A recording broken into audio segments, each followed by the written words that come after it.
is the first month I won't be able to afford rent. I'm not a rich person. I don't have a lot of stuff. I have basic household necessities, a couch, a bed, washer, a dryer. That's about it. A car. I don't have a lot of lavish things. I don't go on vacations, and I don't spend a lot. Rent's increased from $1,300 to $1,800. The food prices are too high. I've cut back on eating because I literally cannot afford food. I've cut back on my favorite snacks, cat food, treats. I'm exhausted all the time from being overworked and underpaid. You don't catch a break when you grow up poor.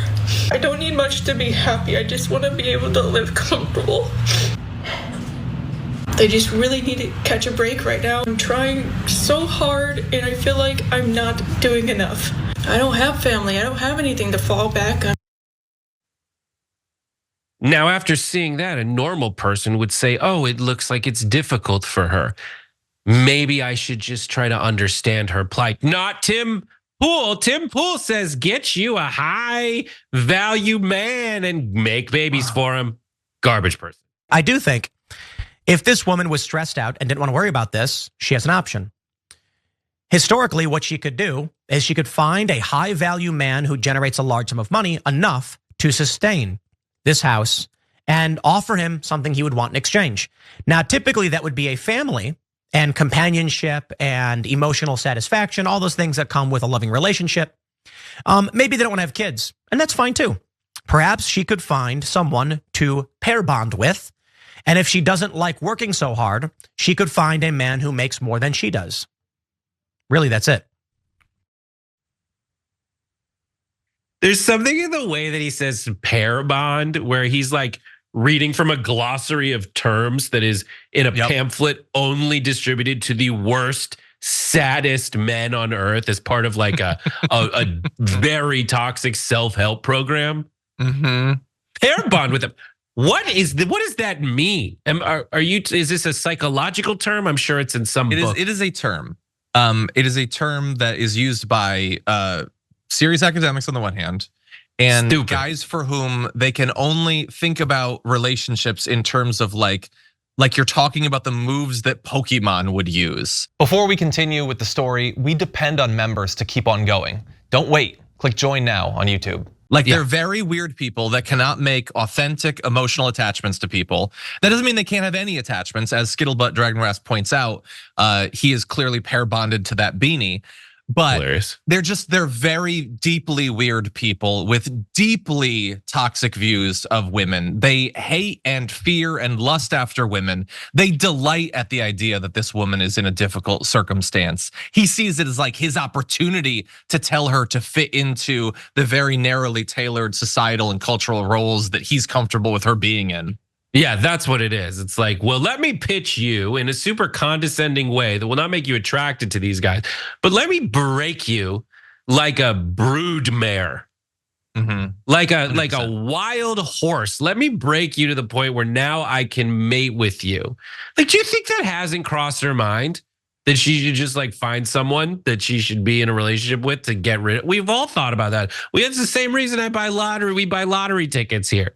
Like everyone, like that's the specific kind of garbage that makes me the most insane is when these guys are pretending they have all the answers and that other people haven't like realized that there's all different kinds of ways to be in relationships, all different lives to lead. But no, Tim Pool is the only one in on this secret because he knows terms like pair bond. 100%. That's what makes you such garbage. Like, don't like be a person. And again, like you're a low value man if that's your response. Oh, 100%. I mean, look, he's a successful grifter. I'll give him that. He's morphed his political views to draw in a right-wing audience who will happily give him their money. He's done that. That's, I guess, high value. It objectively has a dollar value attached to it. He doesn't appear to have ever had a real job. And he's part of a political movement that would, as we always point out, implies that they care about regular people and advocate for their interests. When he is objectively saying, don't make any changes or reforms to the economy, don't do anything, just hope that you can win the lottery of, I guess, a guy that has a bunch of money will pluck you from obscurity and save you. That's your economic plan. doesn't seem great. Is what I'm saying. I guess my problem with it, the thing that I like have trouble really getting through and like beating Tim Pool is he just seems so cool. He does seem very cool. Like We're obviously my guy very bought, jealous of he him. not only has a gun but a sword and a That's guitar. true. You know? That's good. Well, Like- like gun for long range, sort of to get in close. Yeah, You know? and they're Yeah. on the wall, so you know that about him. It's the funny thing where it's like I am nerd enough that I like the idea of having a sword on the wall. I didn't do it though, you dork. Anyway, but he has to have the gun too, because he can't just be like, I'm a nerd, that's what I am. I have to be authentic. He has to be like, but I also have to be an alpha. I guess I'll have a gun too. You want to look at my posters? He's that guy. I don't know. You got bought ninja stars at Chinatown. You These want to are- come throw them at some bikes?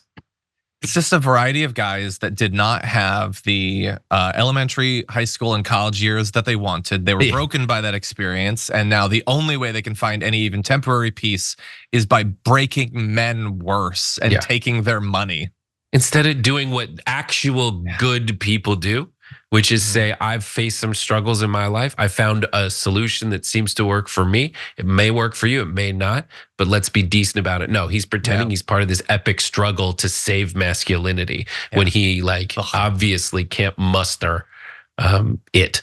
It's just so funny. All these guys who are in that struggle to save masculinity, all of them like women would have no interest in whatsoever. Which seems they're the inconsistent. bad guy in the 80s movie. Yeah. No, best case scenario. Some of those bad guys in the 80s movies were at least traditionally attractive or masculine. They're lacking that. They're not Robert Downey Jr. in Weird Science or whatever.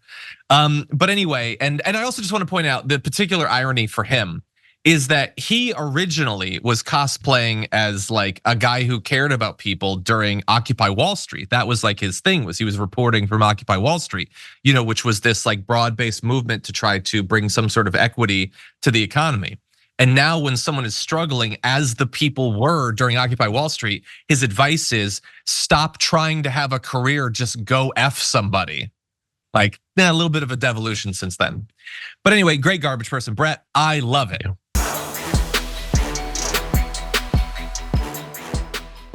For more political news, breakdowns, interviews, stories of activism, and me trying my hardest to care about the occasional big celebrity news story, subscribe to our YouTube channel at youtube.com/The Damage Report. And you can ring the bell wherever it is so you don't miss anything.